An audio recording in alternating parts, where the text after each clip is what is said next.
Primeiramente, muito bom dia, muito boa tarde, muito boa noite para vocês que estão acompanhando o nosso podcast. Hoje nós estamos aqui para o nosso 5º episódio e, assim como em todos os outros, vamos começar falando um pouquinho sobre qual é a nossa ideia com o Polycast. O Polycast ele foi idealizado com o intuito de a gente conseguir abordar diversos assuntos, como é proposto na eletiva, trazendo a cada semana um convidado que tenha embasamento para falar sobre pautas sociais, culturais, sobre ramos que você pode seguir nas áreas do trabalho.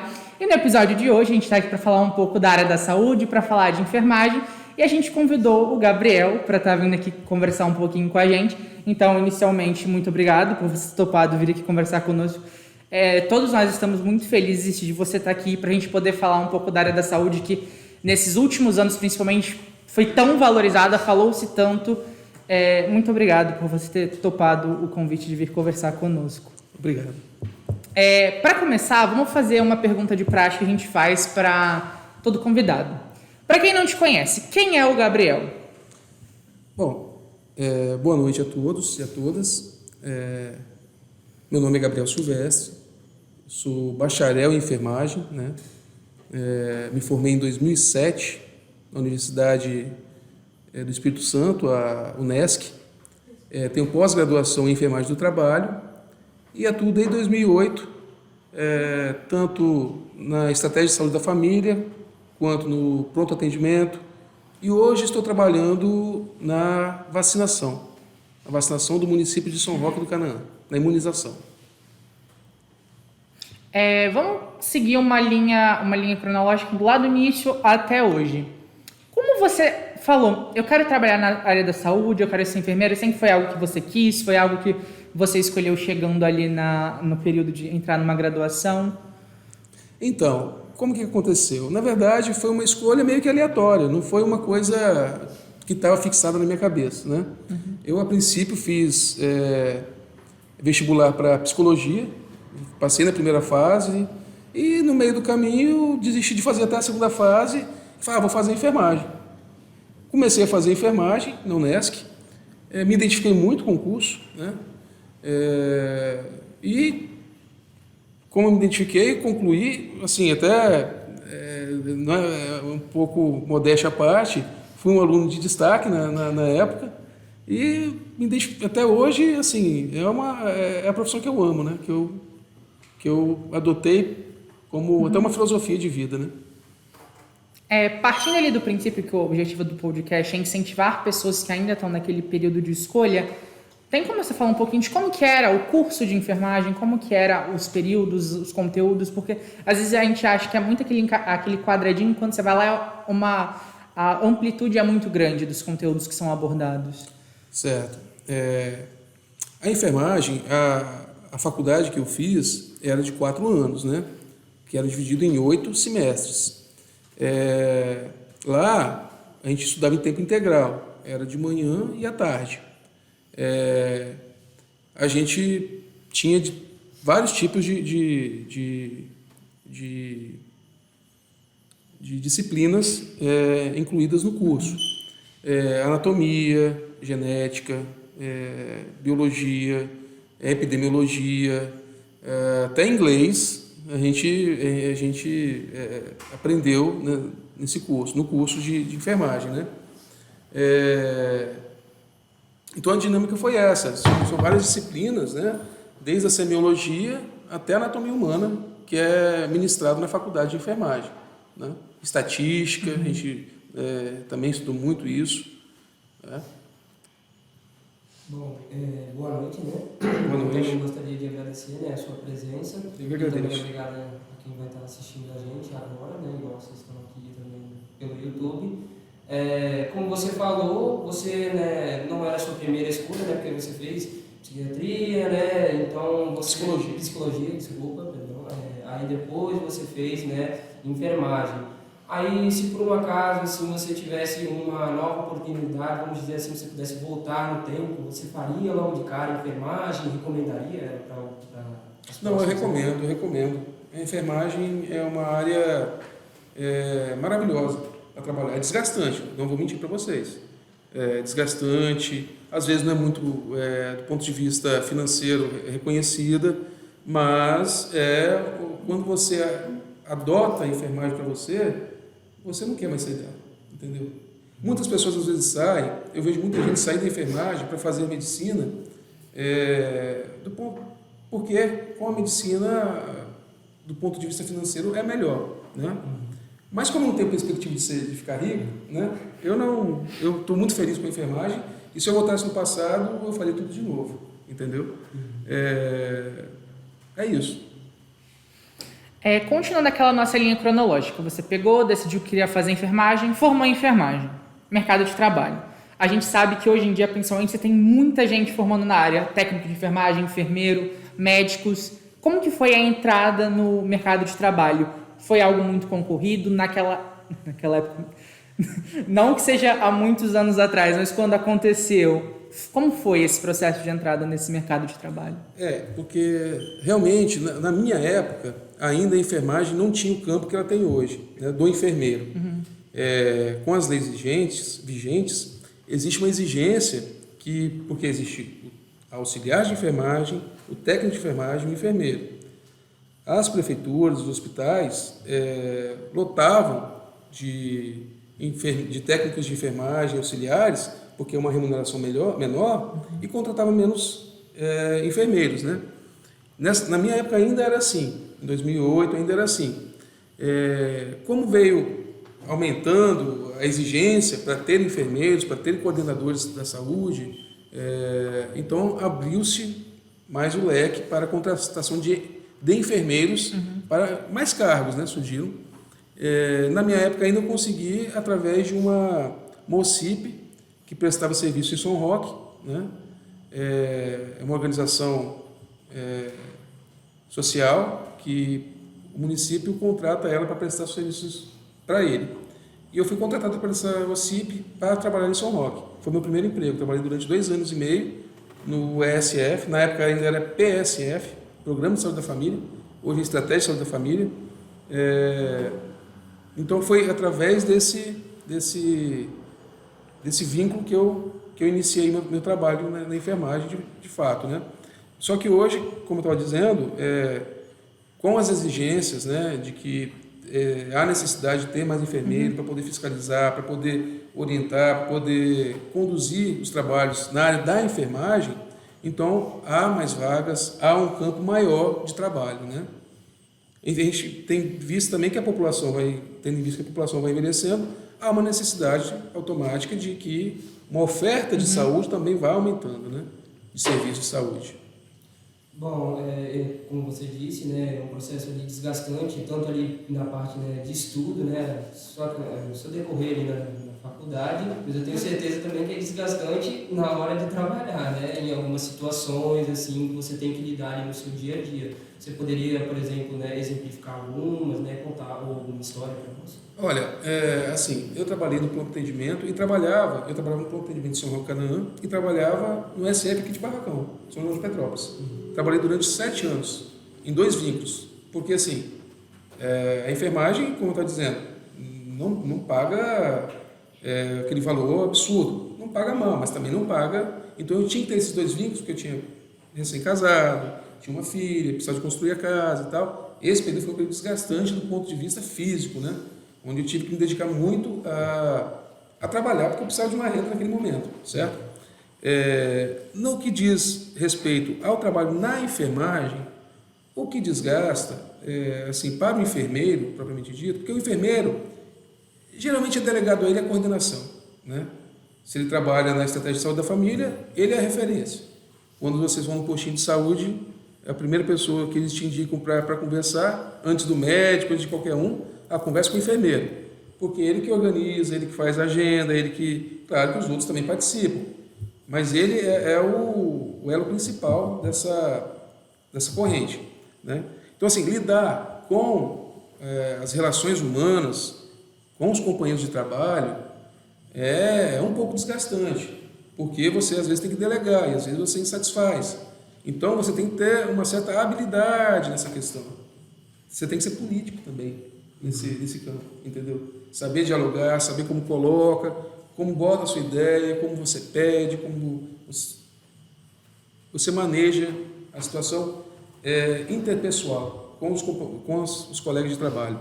Que isso é uma coisa assim, que às vezes eu chegava no final do dia estressado, não porque as pessoas são ruins, não é porque é da natureza de cada um, entendeu? Você não concordar com o que o outro diz, né? Então, isso é um fator desgastante. Uma outra questão que era muito desgastante para mim, isso não de hoje eu estou na imunização, é um ambiente mais diferente. No ESF, era a falta de insumos, a gente tinha muito isso. Faltava material de curativo, faltava medicamento, né? Então, assim, isso gerava uma satisfação, porque quando o funcionário ele é empenhado, a pior coisa para ele é quando o usuário do serviço sai e não está bem assistido. Isso, assim, para quem tem compromisso, isso pesa muito. Isso gera sofrimento até, entendeu? Então, assim, eu coloco essas duas questões como duas questões que me, particularmente, criavam um certo desgaste, uma certa pressão sobre mim. Você já trabalhou como enfermeiro plantonista, certo? Como que é essa rotina ou essa falta de rotina de um enfermeiro plantonista de ficar horas ali trabalhando? Porque, querendo ou não, você abdica um pouco do tempo que você tem com a sua família, às vezes você perde feriados, finais de semana. Como que é conciliar essas coisas? Então, no meu caso, eu trabalhava numa escala de 12 por 36, né? Eu trabalhava 12 horas e descansava 36 naquele vínculo, né? Só que no outro vínculo, eu trabalhava 8 horas diárias, que era na estratégia de saúde da família. Então, eu dava um plantão de 12 horas, saía de manhã cedo, pegava às 7, saía às 6, pegava às 7, ia até às 4. Aí, naquele dia, eu descansava à noite, de manhã era o inverso. Eu pegava às 7, chegava às 4, e às 6, da noite, eu já pegava para um novo plantão de 12 horas. Assim, economicamente, foi bom. Agora, foi desgastante. Você perde vida social, você perde tempo com a família. Você perde tempo, não, você deixa de ter tempo para a família e te consome fisicamente e mentalmente também, né? É uma coisa, por isso que hoje a enfermagem, e olha que esse modelo que eu trabalhava é um modelo menos pior, que tem enfermeiros, técnicos de enfermagem, que trabalham no rodízio, saem de um plantão de 12 horas, entram em outro de 12 horas, então trabalham 24 horas seguidas, né? Ainda tinha umas horazinhas aí que eu podia tá dando aquela descansada, né? Então, por isso que hoje, assim, a grande bandeira da enfermagem são as 30 horas semanais, né? Sem redução de salário. Nós já avançamos já esse ano na conquista do nosso piso, que a gente não tinha piso, a enfermagem não possuía piso salarial. Conseguimos o piso salarial, que foi aprovado agora, foi aprovado essa semana também a outra PEC, a 11, que dá as garantias do pagamento desse piso, né? Então, assim, são avanços que vão se acumulando e que a enfermagem está lutando cada vez mais, porque todo mundo, assim, eu vou dizer, todo mundo bate palma, os heróis da sociedade. Só que assim, gente, sem dinheiro ninguém vive, né? A gente precisa também se valorizar do ponto de vista financeiro. Né? Trabalhar e não receber, ou receber mal, é uma injustiça, né? Bom, vou aproveitar esse gancho que você deixou. Você falou, né, a sociedade fala que vocês são, né, os heróis. E a gente teve um momento vivido ainda, né, estamos vivendo a pandemia, né, da Covid-19 e também, né, as suas outras variantes. E como que foi, assim, para você, né, esse momento de pandemia, que eu tenho certeza para você que foi um momento muito corrido, né, mas eu também tenho certeza que, né, foi um momento, assim, eu acho que seria, assim, não sei se vou usar a palavra certa, mas gratificação, né, em alguns momentos, né, por exemplo, imagina só você salvar uma vida ou, por exemplo, ajudar, né, uma pessoa a voltar para casa. Sim. Não, veja só, esse assunto que você entrou agora é interessante, que em São Roque do Canaã, eu acho que até na região nossa, Santa Teresa, São Roque, eu fui o primeiro a coletar teste de Covid-19. Chegou um pessoal de outro país, no nosso município, e eles apresentaram os sintomas. Aí, a gente não sabia ainda que era Covid, tudo ainda é novidade, a gente estava vivendo o início do lockdown, todo mundo em casa, a gente na unidade de saúde só atendendo urgências, né? Coisas extremamente essenciais e me delegaram a coleta desse teste. Eu me lembro como se fosse hoje, foi um desespero. A gente não sabia o comportamento da doença, a gente não sabia nada, né? Aí me improvisaram tipo aquele coisa que o pessoal que trabalha com abelha, né? Usa aquela vestimenta, um óculos, uma viseira, e embaçou tudo e eu fui lá coletar o material. Aí positivo, aí cheguei, tomei banho, me jogaram álcool e fizeram... Foi assim, hoje é horrível, entendeu? Mas no dia era uma coisa que a gente achava e foi, na cidade foi o comentário, né? O Covid coletaram o teste e tal. E assim, a pandemia, é claro que ela mexeu com a cabeça de todo mundo. Acho que ninguém saiu ileso, nem quem pegou... até quem não pegou Covid não vai sair ileso dessa pandemia, né? Do ponto de vista emocional e tudo mais, né?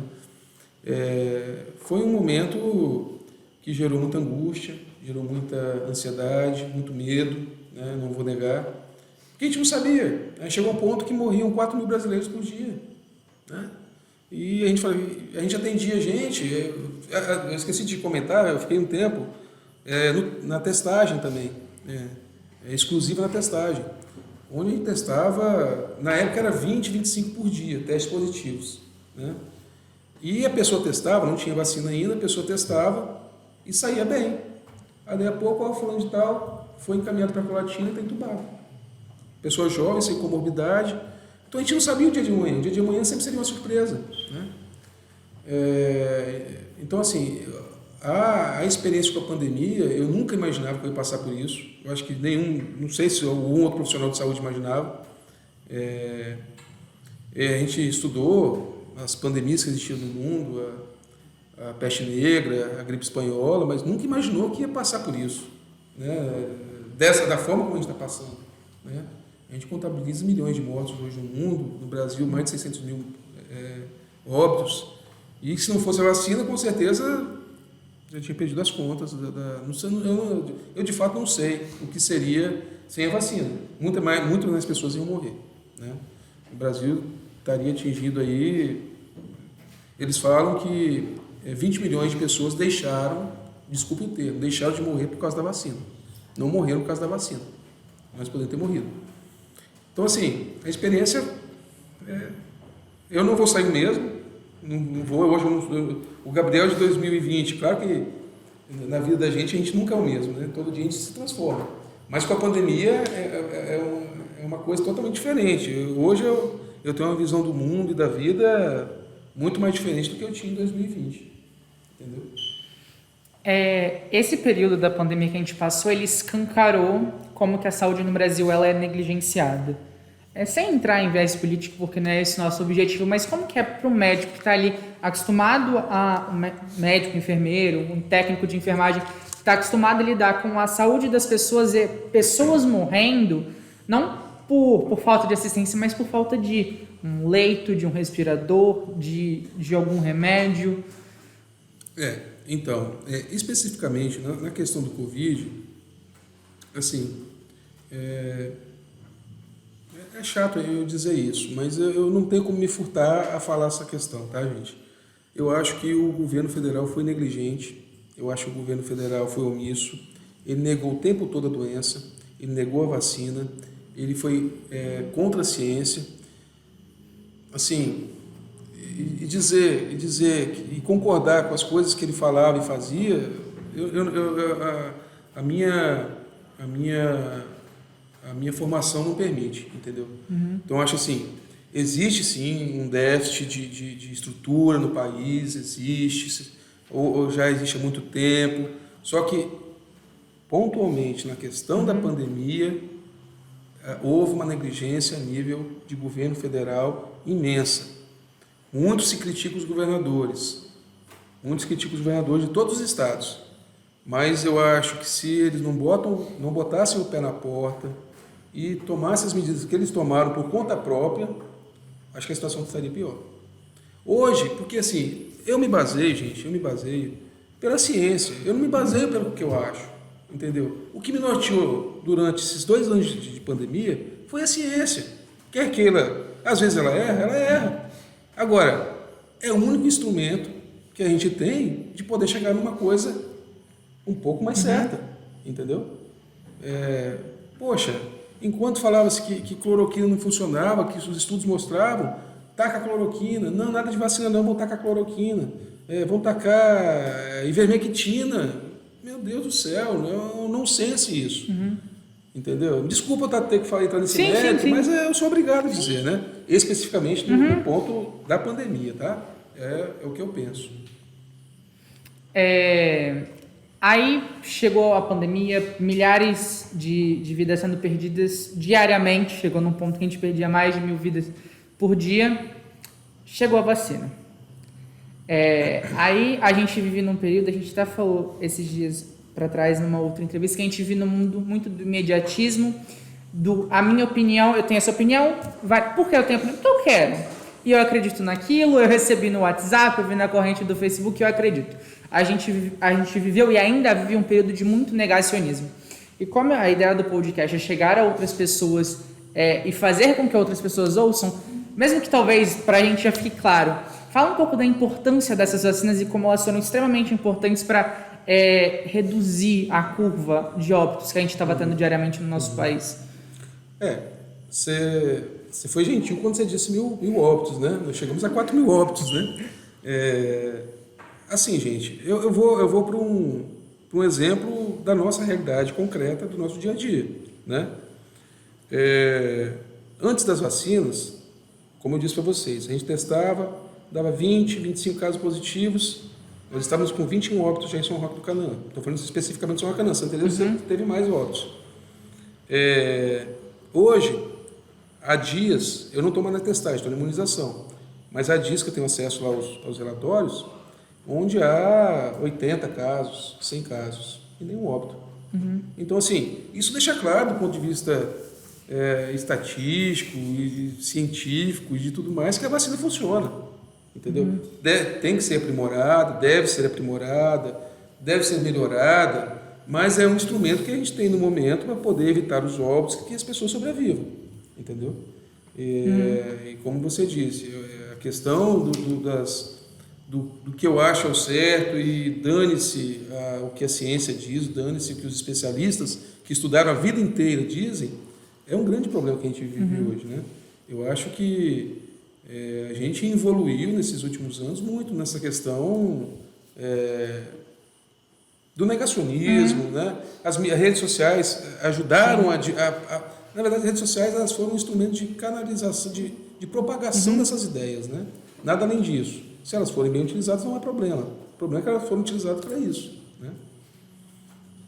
Bom, e a gente sabe, né, igual o Eduardo falou, você também citou, né, essa defasagem, né, no sistema ali de saúde, né, às vezes tinha que usar, por exemplo, até mesmo estádios, né, como no caso ali, para poder atender, né, essas pessoas. E a gente sabe também que aqui no Brasil a gente tem o SUS, né, o Sistema Único de Saúde. E, por exemplo, o que você acha deles e o que você melhoraria, né, se pudesse, na sua opinião? Certo. A questão, assim, em vários países do mundo, ninguém estava preparado, na verdade, imediatamente para atender a quantidade de doentes que estavam, né? Alguns iam mais, outros menos, né? O Brasil foi um exemplo ruim, né?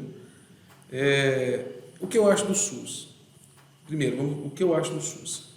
O SUS é um sistema que nós temos que valorizá-lo, nós temos que reconhecer a importância dele, nós temos que lutar por ele. O SUS é um modelo que, assim, gente, vocês podem falar assim, nossa, esse enfermeiro falando isso, eu detesto o SUS, eu vou lá no hospital, eu vejo fila, eu vejo isso. O SUS é modelo para o mundo. Poucos países do mundo têm esse modelo que a gente tem aqui. Depois eu vou entrar nos méritos que a gente deve fazer. Se vence a ideia de que os Estados Unidos é um país, lá é só felicidade, fica doente lá e não tem plano de saúde, para você ver o que você faz. Você gasta, você não tem. O banco vai lá, depois o hospital vai lá e te toma o que você tem, sua casa, seu carro, fazem a limpa, entendeu? Aqui no Brasil, outros países também, né, possuem um sistema um pouco parecido ou igual ao nosso. melhor que o nosso eu desconheço. Tá? Ele peca, que depois é os méritos que eu disse que eu vou entrar. Então, assim, eu acho que a gente tem que valorizar o SUS. O SUS é o que a gente tem de melhor na saúde. Se você olhar a filosofia do SUS, poxa, você mora aqui no Espírito Santo, se você for lá no Amazonas, você vai ser tratado da mesma forma. Ou inverso, entendeu? Ele preza pela integralidade, ele preza por olhar a nação como um todo. Se você vier de Portugal, ou vier da Alemanha, dos Estados Unidos, chegar aqui no Brasil, você vai ser atendido. Ele não olha raça, ele não olha cor, ele não olha condição financeira. Se você é rico, é pobre, você tem acesso, entendeu? O que acontece, né? E isso não é por falta de recurso, dinheiro, o governo federal, o estadual, o municipal tem, mais o federal e o estadual, para investir tem, o que falta é gestão. O que falta é a gestão do SUS e otimizar. E aí eu entro num ponto também que a gente às vezes bate no SUS, critica o SUS, mas se a gente observar da criação do SUS, a evolução que ele vem tendo, poxa, a gente evoluiu muito. A estratégia de saúde da família, se a gente for perguntar aos nossos pais, vocês são mais jovens, aos avós de vocês, eles tinham que se locomover por quilômetros, ir a Santa Teresa. Quem mora aqui, tudo bem, vai a Santa Teresa. Aqui quem atendia era o seu Ivan Garaípe, que era um médico, não, na verdade, com todo respeito, ele não é médico, mas que atendia a população, que não tinha. Né? São Roque vinham aqui no seu Ivan Garaípe, eu tinha o Primo Lamborghini, para achar médico tinha que ir em Colatina. Então, assim, olha os avanços. Hoje nós temos na maioria das comunidades, nós temos a estratégia de saúde da família, que atende as comunidades, que fornece, às vezes, com limitações dos medicamentos, oferece vacinas, oferece um atendimento para uma ferida, entendeu? Evita doenças, orienta. Se a gente vai, por exemplo, vamos pegar as doenças infecto-contagiosas como HIV. Poxa, o Brasil é exemplo no mundo de tratamento de HIV. O SUS garante o tratamento do HIV total e de forma integral para o paciente. E para outras doenças, tuberculose, hanseníase, nos outros países do mundo não é assim, gente.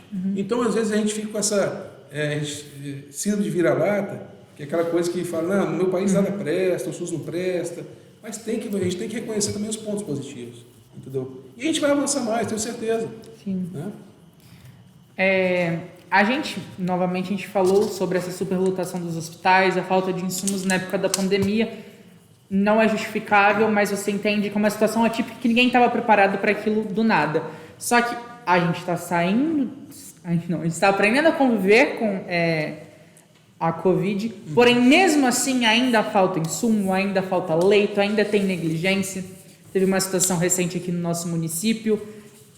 O que falta? Faltam políticas públicas para tornar o SUS eficaz ou falta vontade de tornar essas políticas públicas eficazes? Interessante sua pergunta. Eu vou relatar minha opinião, né? E um segmento da sociedade que pensa como eu. Existe, às vezes, como eu disse anteriormente, a questão da gestão, né? Que é mal elaborada, isso eu digo a nível federal, estadual, eu não estou dizendo desse governo, desses governos, estou dizendo assim, a um longo prazo mesmo, isso desde que o SUS é SUS, né? E existe uma pressão das entidades privadas que realmente não querem que o SUS funcione. Você acha que um hospital particular quer que o SUS seja um modelo? Não vai querer. Ele quer vender a doença, ele quer que a pessoa se adoeça, não tem atendimento realmente no SUS, não tem acesso a exames, não tem acesso a exames de imagem, exames laboratoriais, e vai procurar o particular, e vai pagar um absurdo para ficar internado, se precisar de uma UTI, coitado. Está lascado. Desculpa a expressão.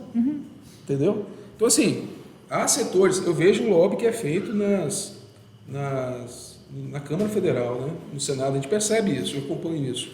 O lobby das grandes empresas de saúde, dos planos e tudo mais, em cima dos deputados. Eles financiam as campanhas dos deputados e depois cobram uma fatura, que é a não aprovação de medidas que vão onerar eles ou que possam não tirar o lucro deles, entendeu? Sim. Exemplo, nós conseguimos essa questão da enfermagem mesmo, porque foi uma mobilização muito grande, é ano eleitoral, entendeu? E assim, ficaria muito difícil para os deputados e senadores se posicionarem contra isso diante de tudo que aconteceu em 2020 até hoje, nessa pandemia e tudo mais. Não pensa que é porque eles são bonzinhos e estão pensando muito na enfermagem, não, tá? Tiveram pressão, a princípio o piso era outro, né? A gente tinha as 30 horas também, que era uma pauta, mas a pressão das entidades empresariais, do sistema privado de saúde não permitiu. Aí chegou a um consenso, né? Pra não sair tão pior para todo mundo, né? Bom, e como que eu posso colocar em palavras, né, para você, por exemplo, essa defasagem aí, né, que você citou em alguns momentos, né, do sistema de saúde, a um longo prazo, assim, não assim 5 anos, 6, mas assim 20, 10 anos por aí, você acha que isso daí tende a melhorar? Você acha que pode estar melhorando bem, assim, bem gradativamente? Acha que vai manter essa mesma coisa? Assim, se a gente acompanhar as mudanças que vieram ocorrendo no Sistema Único de Saúde, foram mudanças gradativas, né? Aqui as coisas não acontecem, no nosso país nada acontece de um dia para o outro, né? Principalmente quando se mexe nessa questão onde envolve interesses, né?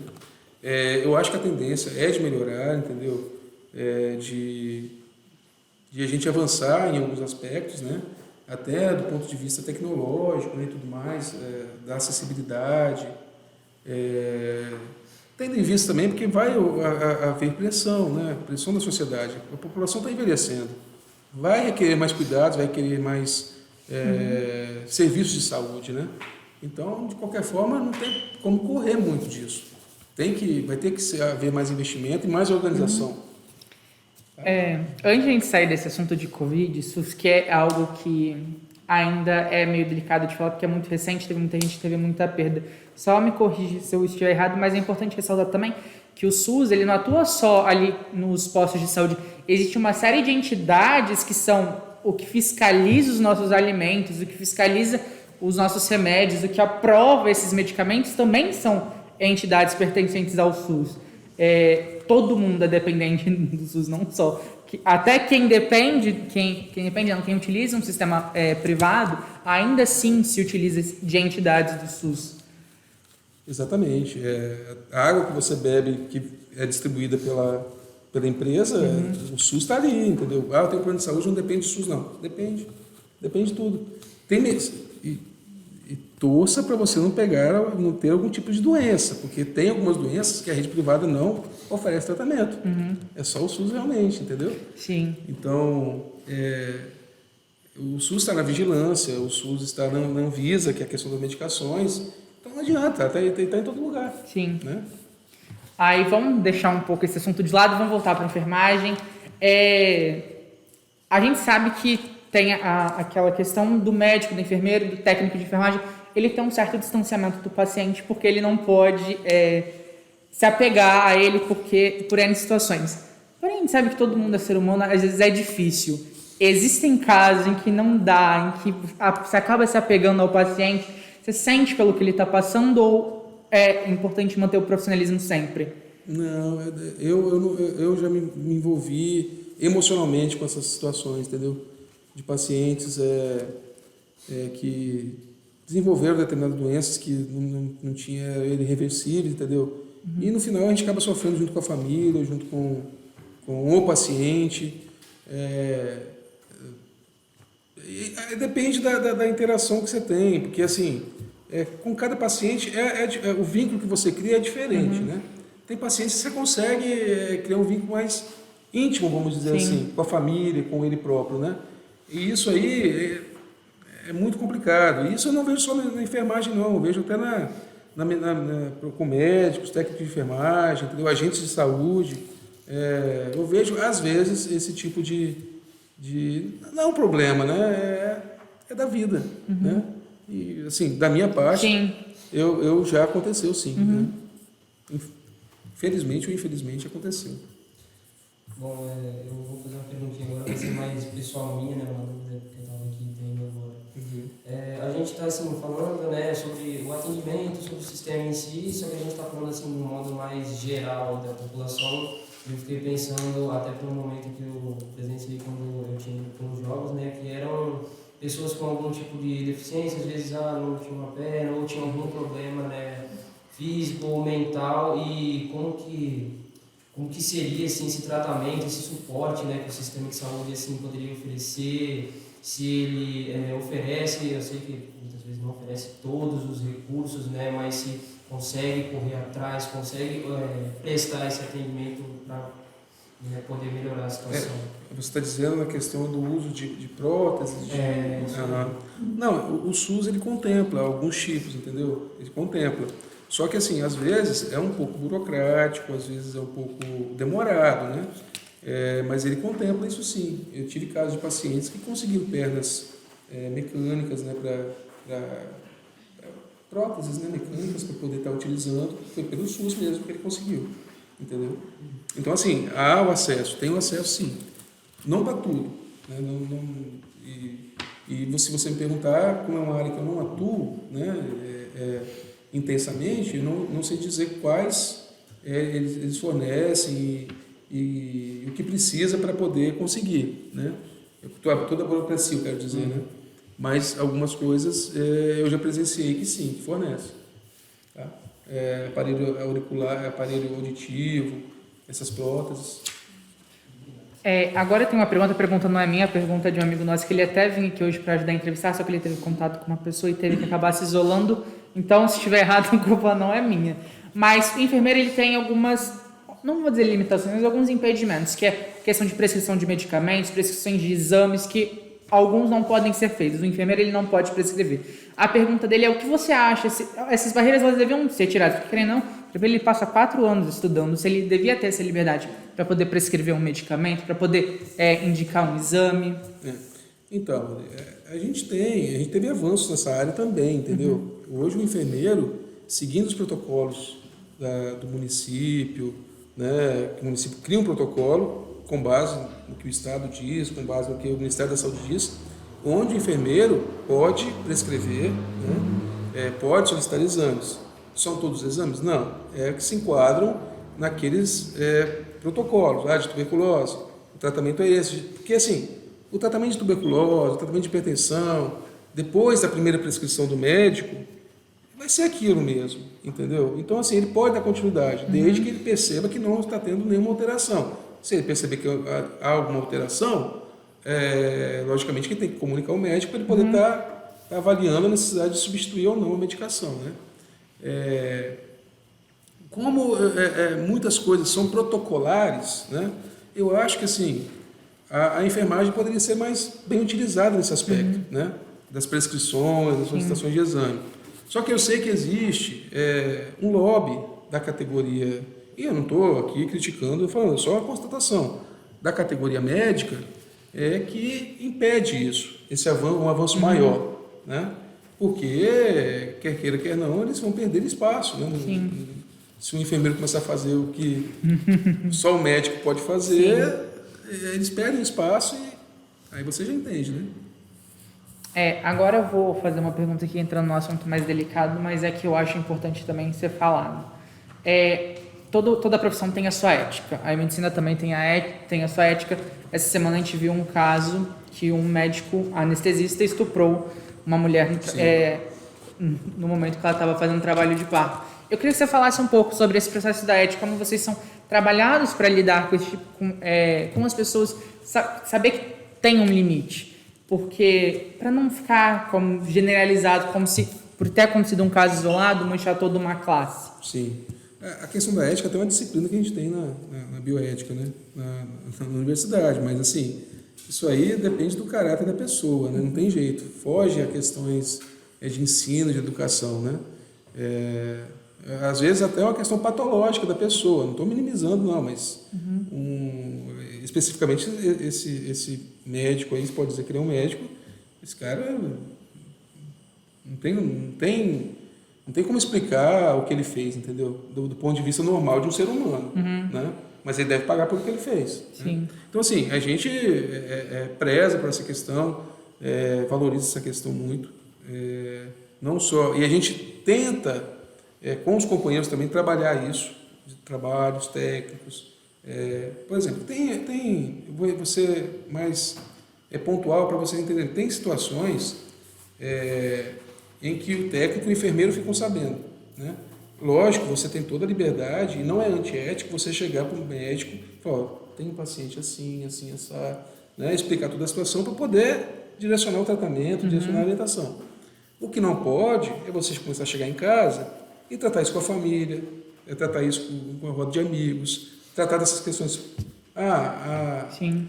A fulana de tal foi lá e falou que teve relação e que foi desprotegida e está com medo de estar grávida. Coisa.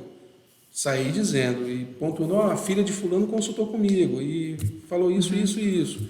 Ou até o menino mesmo, chegar e expor uma intimidade dele ou uma coisa pessoal dele e o profissional sair, caracteriza até como crime, entendeu? É uma coisa que tem que ter até cautela, não só pelo ponto de vista ético, mas também criminal, porque dependendo do que você fala, né, você pode ter que pagar por isso. Agora falando de uma outra questão que a gente vive no interior, a gente vive num lugar pequeno, ainda com muita raiz de italiano, de pessoa mais antiga, a gente ainda tem muito curandeirismo, ainda tem muito pessoas que trabalham com benzimento, que tá com problema, vai tomar um chazinho de tal coisa, se tá com outro problema, toma um chazinho de outra coisa. Isso tá embutido na mente das pessoas e às vezes as pessoas acabam deixando de ir atrás de um tratamento médico, achando que vão conseguir sobreviver com esses tratamentos milagrosos. Eu nem vou entrar em outras questões aqui, porque você tem algumas pessoas que se utilizam da religião também para vender, mas não vamos mexer nesse vespeiro. Falando dessas questões mais próximas de nós, que é essa questão do curandeirismo, dessas superstições de que tudo pode ser curado com uma ervinha. Querendo ou não, tem muita gente que acaba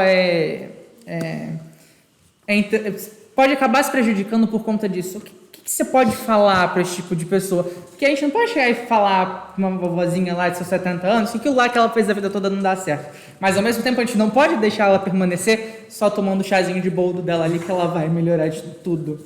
Então, nesse aspecto, sobre esse aspecto, assim, tem um papel importantíssimo que às vezes não é reconhecido, que é do agente comunitário de saúde.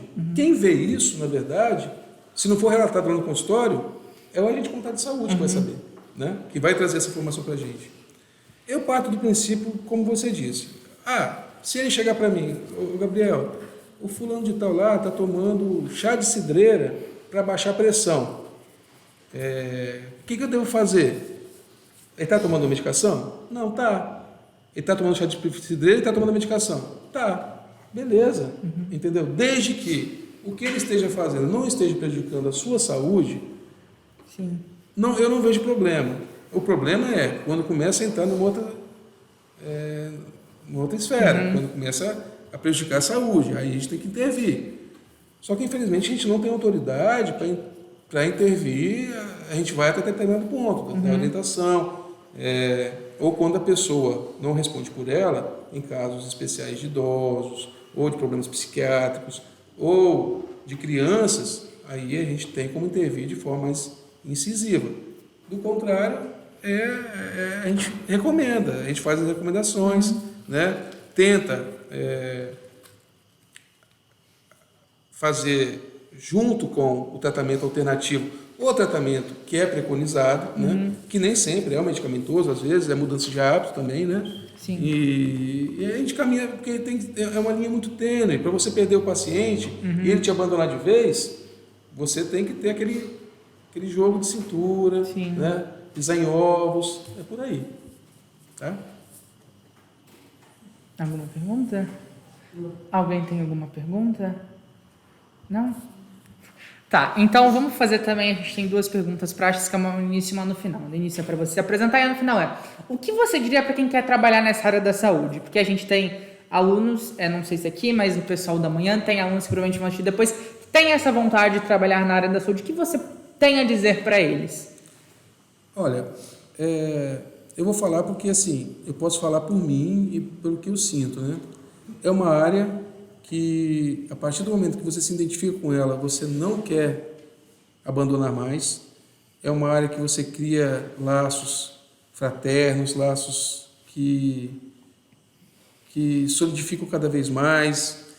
Eu digo assim, se você pensa em ficar rico na enfermagem, não aconselharia. Não é uma profissão que você vai ficar rico. Você vai ganhar mal? Também não vai. Entendeu? É desgastante? Mas muitos trabalhos aí são, às vezes, até piores, né? Eu, assim, para quem tem o desejo, quem se identifica com a área de biomédicas, eu acho a enfermagem uma ótima profissão, aconselharia a realizar quem vislumbra isso, porque tem gente também que não se identifica, não tem jeito. Mas não posso ver sangue, não, detesto lidar com ferida, Deus me livre de ver uma pessoa com corte, entendeu? Então aí não tem jeito, né? Agora, quem vê e quem pensa na possibilidade, eu acho que agarra com unhas e dentes e vai para cima. Vou abrir aqui um espaço também no final, mais uma vez, só porque como o nosso objetivo é que outras pessoas assistam, vou abrir um espaço para caso você queira falar um pouco para as pessoas sobre o fato de que a pandemia não acabou. A gente está tendo uma crescente dos casos, as pessoas estão negligenciando, estão agindo como se a gente tivesse voltado a 2019. Queria que você falasse um pouco sobre a importância de continuar se cuidando para que a gente consiga conter a Covid novamente e falar também da importância de voltar a tomar as doses de reforço, né? Tomar a primeira e a segunda, esquecer. Tem gente que já está podendo tomar a quarta dose. Houve uma negligência, houve um negligenciamento mesmo sobre a doença, meio que todo mundo está fazendo de conta que nada está acontecendo, entendeu? Eu vejo para o nosso município mais de 200 casos ativos, chegou a 300 casos ativos, e o que eu vejo na população é um sentimento de normalidade, né? Assim, para quem tomou a vacina, né, não estou dizendo que não deve seguir os protocolos de cuidados, né? O uso da máscara, o uso do álcool e tudo mais. Mas existe uma certa segurança, né? Se vier a adquirir a doença. Agora, minha preocupação é aquele que se negou a tomar vacina, como eu vejo, que já teve, eu tive Covid uma vez, foi uma gripezinha. Ninguém garante que na segunda vai ser só uma gripezinha. Ninguém garante que na terceira vai ser só uma gripezinha. Entendeu? Porque assim, o vírus sofre mutação. Então ele se manifesta de formas diferentes e não dá para você calcular, entendeu? Não dá para prever o futuro. Sim. E a importância da vacina, associada a seguir os protocolos de cuidado, assim, é o diferencial hoje de não estar tendo óbito como tinha antes, né? Então, fez esse esquema que a maioria já pode tomar a terceira dose, né? Espero que já tenham tomado. Até os 18 anos, a 17 anos, de 12 a 17, já pode tomar a terceira dose, né? E a quarta dose é imprescindível porque você reativa o sistema imunológico, faz ele lembrar que a doença existe. Se a doença vier em você, não quer dizer que você não possa pegar, mas ele vai estar mais preparado para lutar contra ela e evitar que você tenha complicações, entendeu? Isso é fato, isso a gente vê com quem tomou vacina. Vai ficar com febre? Pode ficar com uma febre, pode ter uma dor no corpo, uma dor de cabeça? Pode, mas vai ficar entubado? Vai para o hospital? Pode acontecer, pode também, mas com um nível de incidência muito menor. Então é isso, a gente vai ter que ir finalizando, mas eu queria mais uma vez te agradecer em nome da escola, em nome da professora, da direção, por você ter topado vir conversar com a gente. Eu acho que é um tema extremamente relevante, vindo do processo que a gente está passando, dos anos que a gente passou. É uma profissão, como você falou, ganhou muita relevância, viraram os heróis, mas às vezes a gente se distancia um pouco disso, a gente pensa que é um outro mundo. Então eu queria muito agradecer você por ter topado vir aqui conversar com a gente. Ainda é um projeto que está no início, então vocês estarem confiando em vir a ajudar a gente é muito importante para todos nós. Não, eu que agradeço essa oportunidade, tá? Queria pedir desculpas porque eu nunca participei desse modelo de podcast, é a primeira vez. Espero ter atendido as expectativas, em certo ponto. Desculpe se eu não fui claro em alguns aspectos, se eu me atropelei. É porque realmente eu nunca participei desse modelo de entrevista, de diálogo, né, que está tendo aqui, tá bom? Mas estou muito grato a vocês por terem me convidado, por terem lembrado de mim.